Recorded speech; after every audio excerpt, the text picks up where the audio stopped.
Okay, like I said. What did I say? I forget. If you also forgot, go back and rewatch the intro. We are going to be making a cocktail called the Emerson. It is a pre-Prohibition cocktail. One of the, I got to assume, very few that we have never made on this show. Because honestly, it seems weird. It seems weird. How do you classify a cocktail that is so deep into the Martinez, Manhattan category, and then decides willy-nilly, we're bucking all convention. Oh, you got a convention? I'm going to buck it. Let me buck this convention right in front of your face, says this cocktail. That's what it did, and thus we end up here with a cocktail called the Emerson. But to be fair, Emerson, Whitman, Thoreau, some of the transcendentalism dudes, we all know. We all studied transcendentalism as well. The American Renaissance? No, we didn't. They were also bucking conventions. So maybe there's some sort, maybe there's a tie in there. Maybe that's what it comes to be. First time we ever hear about this cocktail, a guy named Jacques Chab. The little zhuzh. Jacques Chab did, little zhuzh. On a cocktail, did that Frenchman, and we see this in like the early 1910s, 1913, right around there. So let's make it. And then I think it's important to then discuss where we think this falls into our Venn diagram of 7 cocktails. But before we do that, let me say hello to the people. Good evening, Shawnee Panda Baker. Hopefully you are staying warm. I doubt it. Highly doubt it. But hopefully you are. Utopia, very excited to see you, though. And if that doesn't warm the cockles of your heart, I don't know what does, Shawnee P. Utopia spelled out an entire word. Breadman. To show his excitement for you. Tiki Tom is here. Boy, Tiki Tom. It is. I was wondering why I was feeling better. Tiki Tom's here. Making Mai Tais out there. DCW Clark bringing up a good point. We are going to celebrate a bit of Bon Bon on Saturday. On Saturday, we will have a small tribute to Bon Bon. I did know it was her birthday. I did. It's in a book somewhere. So happy birthday to Bon Bon. Happy day before your birthday. Wish her a happy birthday today, and then wish her another one on Saturday. That's 2 birthdays. But it is Bon Bon. That's basically 2 people. Let's see what else we got in here. Cocktail Lulu, all the early birds. They would people early. Look at you 2. Dougie G, Cocktail Lulu, hanging out early. Did I mention DCW Clark is here? Yes. DCW Clark, winner of the 2023 Cush Tucky Derby, wishing Bon Bon, winner of the 2025 Cush Tucky Derby birthday. That's the real spirit of the Cush Tucky Derby birthdays. Bon Bon, honestly, if you want to say a little blue, a little off color today, Bon Bon drank an entire 2-person drink by herself for her birthday, I assume. Or maybe it's just, Thursday. But tonight might be the night to slip it through. There we go. We got Moose. Moose is here. I got this thing standing up, and we will Moose. Good to see Moose. Moose. Tiki Tom did complete his Mai Tai. Thank goodness. Whew. Could have been rough. Roger G, wishing Bon Bon a very almost happy birthday. Happy birthday all around. Tiki Court is here. Good to see you, Tiki Court. Let me be honest with you guys. I don't see you guys. I just see your names. I know that's not fair. You guys see me. I don't see you. I have to put under eye cream to get on here so I don't look like a monster. You guys, I don't know what you look like. Some of you I do. Pismo, thank you again for your comment the other day. I'm sorry I missed it again. A little out of it. Who else we got in here? A lot of chittin' chattins going on here. Oh, there's Amy Nordstrom. Aloha to you, Amy. Dougie out here just rubbing it in everybody's faces. It was 75 degrees in California today. That is the truth. It was too hot for pants. This is shorts weather, or just take off your pants weather. There's the producer of our show, Motu Jen, my lovely wife. Very excited to have her here, and thus we begin. Okay. How do we categorize cocktails? Well, there's a few big indicators for what creates a cocktail, right? So the moment that you are sweetening something with vermouth, the moment vermouth is a large part of your cocktail, we are going to be putting that into the Manhattan Martini Martinez style, the Triple M style. That is one good way. If you are going to be souring your cocktail with some fresh juice, okay, well, now we've stepped into the daisy, the sour, and oftentimes the punch category. Okay, all right. Well, what if you do both?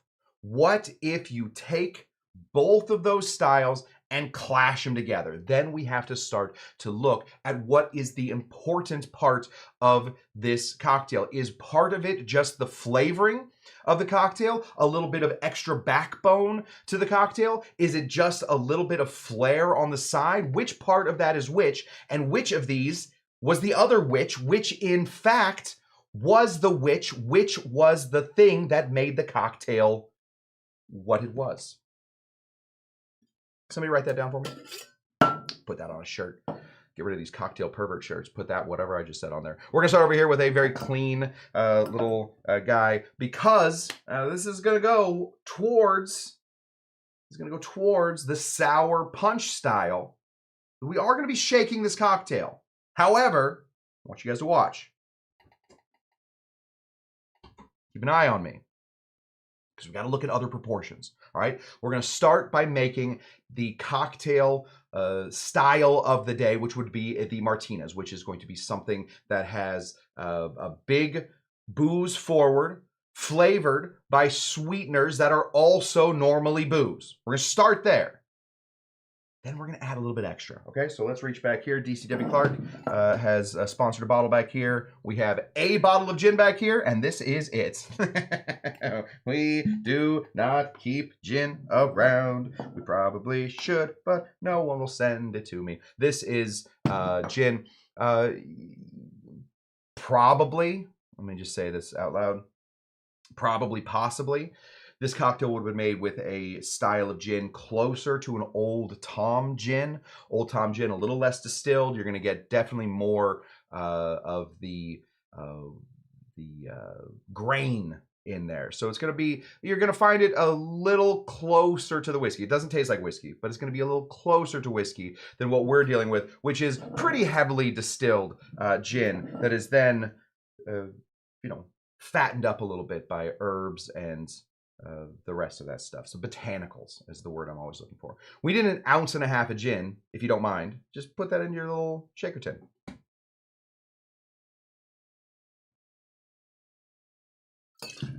We're doing this in an odd order because I want to see, we're not doing it as in cheapest ingredients first, all right? Because I want you guys to see what the cocktail starts off as and then what it changes into. Okay, let's get into the next part. We need some sweet vermouth. This was the style at the time. When this cocktail was created, the style at the time was to take a liquor that you liked and sweeten it up with either some vermouth or some other sweet substance to just sort of cut the heat that the ethanol was giving you. All right, so now we're cutting the heat. What are we going to cut the heat with? I got something for you. It's right here. You don't even have to look down. Normally, we keep this in the refrigerator. I just got this bottle, so we're good. This right here is going to be sweet vermouth. How much sweet vermouth? That is going to be a determining factor in where we can categorize this cocktail. We're going to be putting in 1 full ounce.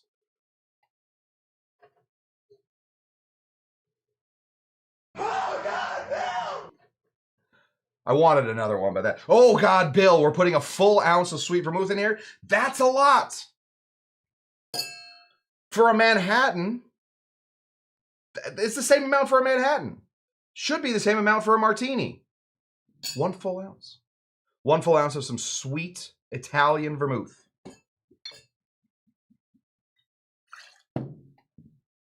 We have a nice dark cocktail. Bring it in here. Nice dark cocktail. Looking good. You think that's sweet? Do you? You think that's sweet?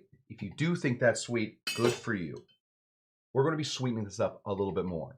This next ingredient, one of my favorite ingredients, has double the bricks that sweet vermouth has. So we're going to be intensely as well, sweetening this up from the bottom. That's all. Yes. Thank you, Doug. Finally, somebody agrees. A lot of vermouth. Full ounce. Too much vermouth? I don't know. We're gonna grab some of this. This is maraschino liqueur. This year I learned how to say it. Maraschino liqueur. I'm never making the mistake again of saying maraschino. I refuse to get yelled at by the internet. We don't need a lot, all right? We just need a 1/4 ounce. All we're doing with this is giving the other ingredients, the very dry gin, the middle sweet vermouth, despite the fact that it's called sweet vermouth, it is a wine still, so it has some of that. We're just sort of fortifying this up with a little bit of our maraschino liqueur, 1/4 ounce. A glug, glug, glug, glug, glug, glug, glug. That's it. That's all you need. That's all you need. It's done. Put it away. Don't look at it anymore. Put it way out of reach. And that's all you get of maraschino liqueur.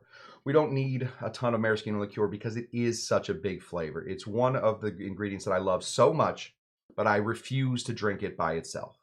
Because it is, and I would say this with all loyalty to maraschino and those Croatian cherries, it is gross by itself. Disgusting. Horrible. And it's gross if you put too much into any cocktail. It's just gross. It's disgusting. Okay.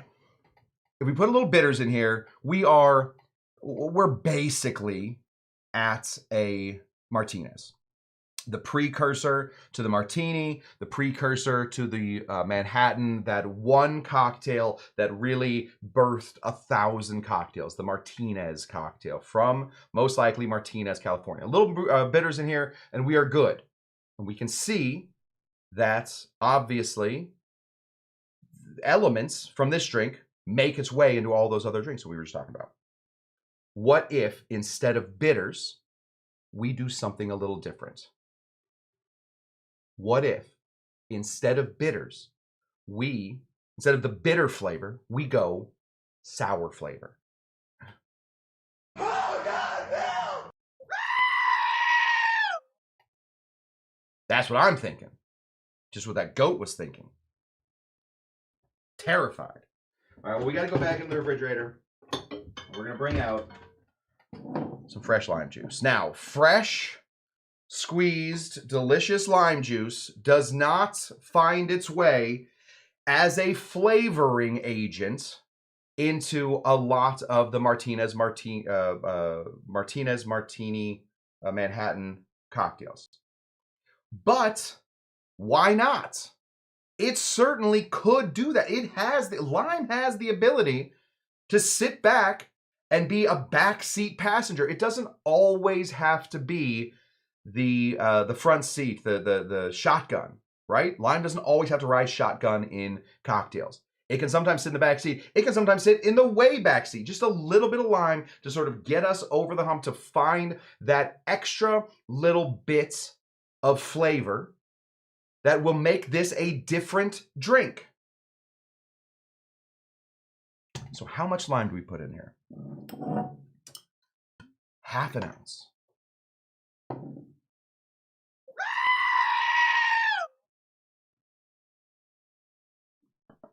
Seems like that's a lot. But I don't know. Let's throw it in here. 1/2 ounce of lime juice. All right. Upon first glance, if we just bring this little arm in here, we can see.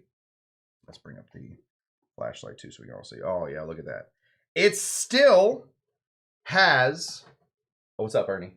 It still has that very dark texture to it, or the very dark coloring to it. It's still pretty see-through.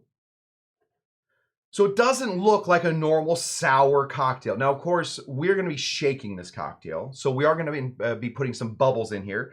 Bubbles make it difficult to see through a cocktail. So we will be obscuring this cocktail a little bit. We're going to try not to. We're going to obscure it just a little bit. And instead of using little whiffing cubes, which, you know, normally that's what we shake with at this bar, I'm going to be shaking with one of these clear cubes. Clear cubes, because while we want some of the cocktail to be imbued with some water, we want this to still stand up as a Martinez Manhattan. Gotta find a better way. The 3 M's. We just call them the 3 M's cocktail. The 3 M's cocktail. All right, we still want it to have that feeling to it. So, we're gonna use a big cube. Drop it in here. We're going to give this just a little bit of shake. Yes, thank you. Thank you. Everyone watching to make sure you had, yes, I honestly, I wrote down the recipe tonight so that I would definitely, I wrote it down on Tuesday, or on, Tuesday too. But I wrote it down and I put it right here so that I would definitely not miss it. And now it lives right there. And I've hit everything. Nothing else goes in this cocktail. All right, we want something between a shake and a stir. We want the heavy ice to give the juice a little bit of permission to sort of find itself inside of the cocktail. We want to break up the specific gravity that's running through this cocktail. But we still want to serve this one up, and we want to serve it in the style of the 3 M's cocktails. So we're just going to go back and forth a little bit. Nice and easy. We want that ice to melt a little bit. That's going to be in the heat of the motion.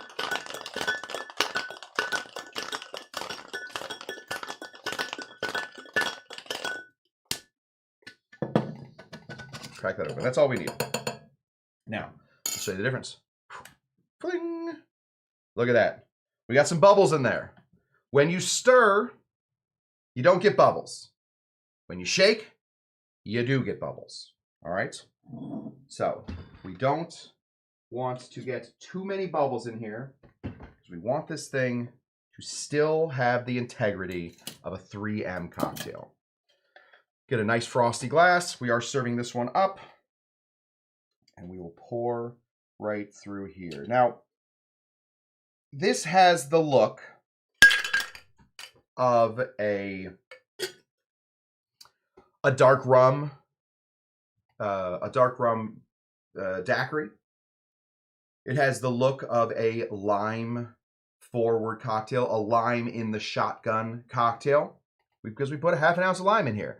But we have an ounce and a half of gin, and we have an ounce of our sweet firm. So the structure of this seems a lot like a 3 M cocktail. Just that one ingredient. So we have to decide as a group, because I'm done with deciding anymore, whether or not we think that this cocktail is still in the 3 M category, or whether it is going to be in the daiquiri sour category, or even, and get this, the daisy category. Because of course, is that gonna work? No. Because of course, it is sweetened by a liqueur. The what do you call it? Luxardo, maraschino liqueur. My favorite stuff. All right. Whew. I think it's going to come down to taste. Is it a 3 M turned into a sour, or is it a 3 M that just has lime as its little backbone? And with less lime, what would we have? Let's try. Smells a lot like maraschino liqueur. Obviously gin.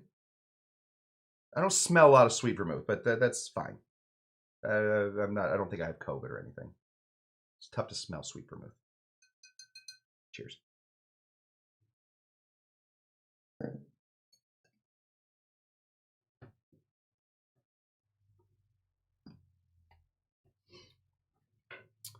I've had this cocktail before. I will let you know that. But I've never had this cocktail when I then spoke about it for 25 minutes beforehand, trying to convince myself about what kind of cocktail it was. If you were to hand this cocktail to me at a bar, blindfolded so that I can't see that it's a little cloudy, and you put it low, and maybe put it on a rock, and had me drink this cocktail, I would tell you that that is a variation of the Martinez. This is a variation of the Martinez. So in the end, the lime juice is just sort of a softener for the other big flavors. The lime juice sat in the back this time. Did not call shotgun early enough. Right to the back with you. It is a minimal flavor in here.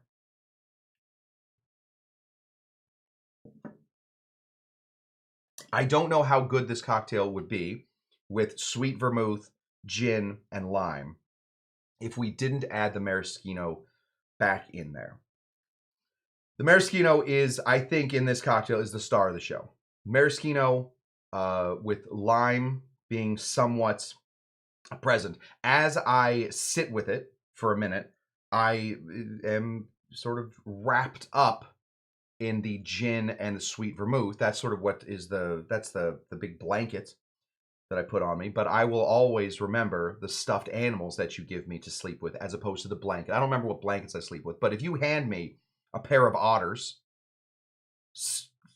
cozy little otters, I will remember sleeping at that point with the otters. This metaphor has gone a little bit off the rails, but just know this is a very, very booze-forward cocktail. The lime is just sort of medium in there.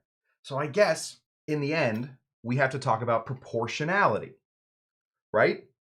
If we had taken 1.5 ounces of gin, 3/4 of an ounce of some lime juice, 1/2 ounce of some sweet vermouth, and 1/4 ounce of maraschino liqueur, I think we find that cocktail in the daisy category.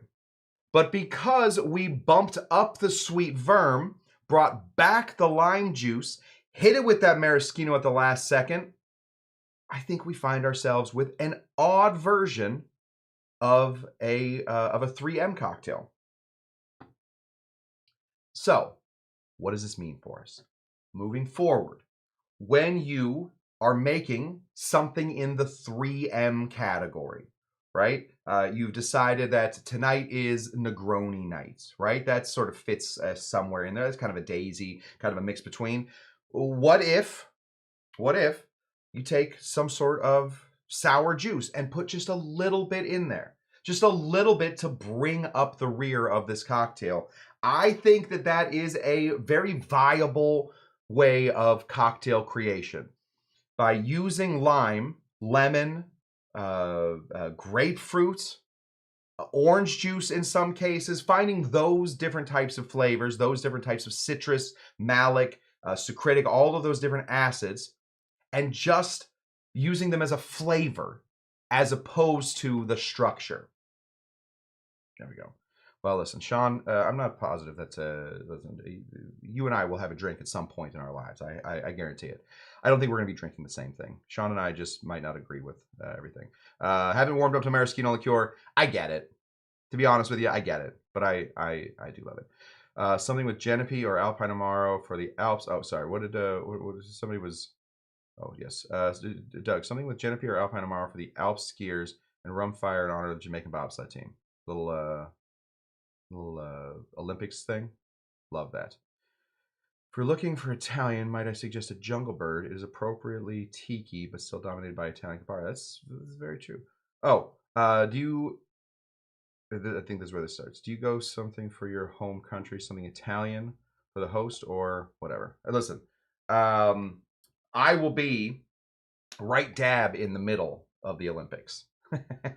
This show is still going on in 2 years. Trust me. I will be sick of the Olympics. We'll do the Olympics when they are in my backyard soon. So good luck to all of the Olympic skiers and figure skaters. Who doesn't like the figure skaters? Good luck to all of them, but We're going to skip the Olympics for these shows, I think. That is what I have for you guys right now. We're going to be back on Saturday to do what? This. Exactly what we did today.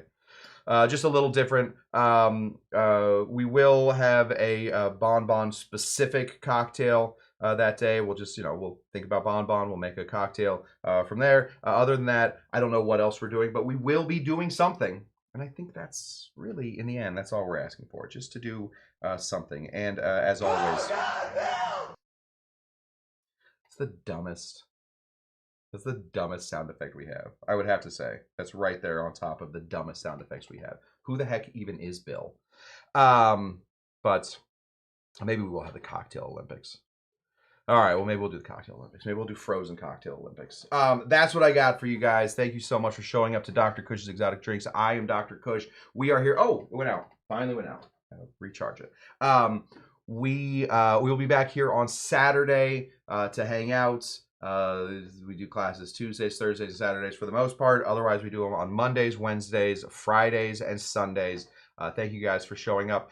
Thank you again to Pismo to AZ for his generous donation the other day. I have a PayPal, a Patreon, and a Venmo. I guess you can also, if you know how to do it, I don't, you can also tip me through YouTube. So I appreciate you guys keeping the bar going for a low these many years. We are coming up on our 6-year anniversary in March. So we will have been doing this for 6 years in March, growing in my opinion, and I think in everybody's opinion, the greatest community on YouTube. So we'll be celebrating that for most of March. 6 years is a big one. So get your party pants on, because through February, I don't know what we're doing. Come March, we're partying. Thank you guys so much, and I will see you next time, and I will ask you one more time. Are you Dr. Jinga Janga?